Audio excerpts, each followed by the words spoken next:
In a realm of shimmering castles and deep, whispering woods, a baby boy named Felix was born under a lucky star.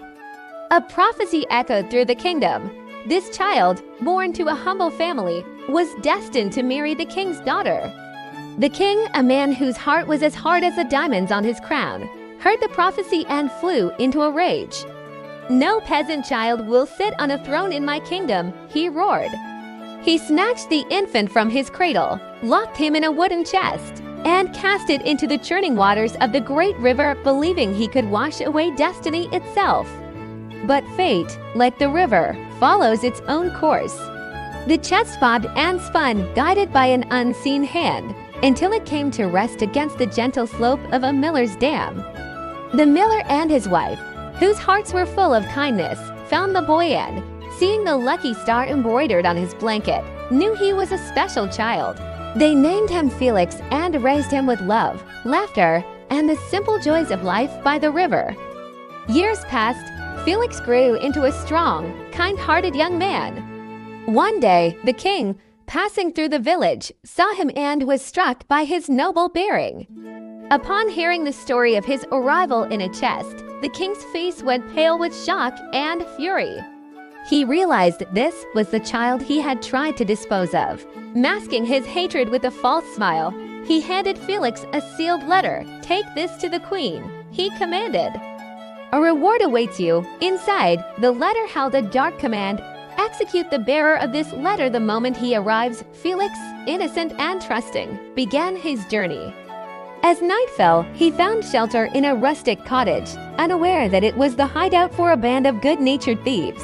While Felix slept, the leader of the thieves, a man with a surprisingly soft heart, found the king's letter. "The king is a tyrant," he whispered to his men. "We cannot let this good lad die." With a clever hand, they wrote a new letter. "Marry the bearer of this letter to our beloved daughter, the princess, without delay." When Felix presented the letter at the palace, the queen obeyed, and Felix and the beautiful princess were married in a grand ceremony. When the king returned to a celebration instead of an execution, his rage knew no bounds. He cornered Felix, his eyes blazing. "You think you have won?" he sneered. "If you wish to keep my daughter, you will prove your worth. Journey to the underworld and bring me 3 golden hairs from the devil's own head." The court gasped. It was an impossible task, a death sentence in disguise. But Felix's courage did not waver. He kissed his princess goodbye and set off. His journey led him to a magnificent city, but a strange sadness hung in the air. The grand fountain in the market square, which once gushed with the finest wine, was bone dry. The city's gatekeeper approached him, his face etched with worrying. "Brave traveler," he pleaded, "you look like one who finds answers. Can you discover why our fountain of wine has ceased to flow?" Felix, his heart moved by their plight, promised he would find the cause. He traveled on, deeper into the unknown lands, until he reached another city. Here, a wondrous tree with leaves of silver stood in the central square. It was said to have once produced apples of pure gold, but now its branches were barren and lifeless. The citizens gathered around him. "Wise one," they begged, "our golden apple tree is dying. Can you tell us why it no longer bears its precious fruit?" Felix promised them, too, that he would seek the answer. His path finally led him to the edge of a vast, dark river that separated the world of the living from the underworld.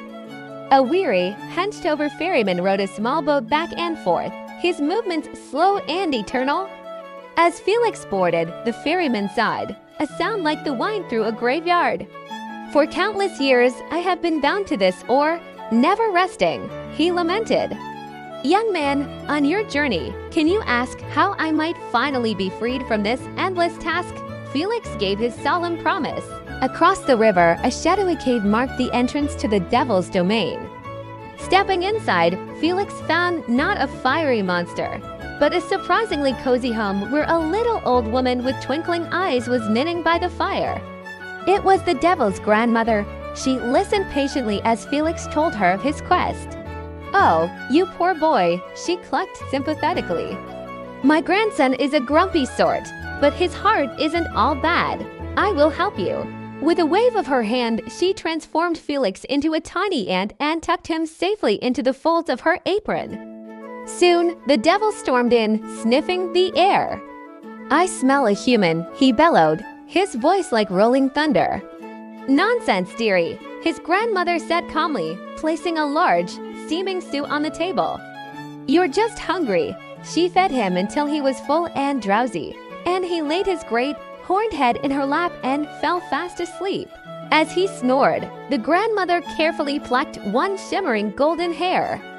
"Oh," the devil yelped, sitting up. "What was that?" "Oh, nothing.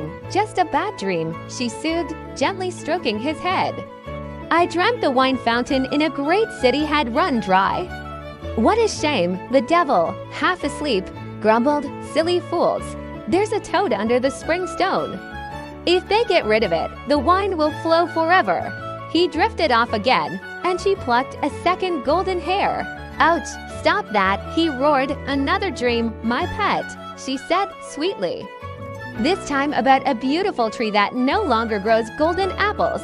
The devil yawned. "Even sillier fools, a mouse is nibbling at its root. If they find the mouse, the tree will be heavy with gold once more." His eyes closed, and with nimble fingers, she plucked the third and final golden hair. "Enough," the devil howled, leaping to his feet. "It was the last dream, I promise," she said quickly. "I dreamt of a poor ferryman, rowing forever. Is there no rest for him?" The devil laughed a booming laugh. What a simpleton! All he has to do is place the oar in the hands of the next passenger to step on his boat. Then he will be free, and they will be bound to the task. Once the devil was sound asleep again, the grandmother changed Felix back. She gave him the 3 golden hairs and a warm smile. "Hurry now and be safe," she whispered. Felix thanked her with all his heart and fled the underworld. He first reached the river and told the ferryman the secret. He then went to the city with the barren tree, and for his help, they rewarded him with 2 donkeys laden with gold. In the city with the dry fountain, the people cheered as wine flowed once more, and they gave him 2 more donkeys piled high with treasure.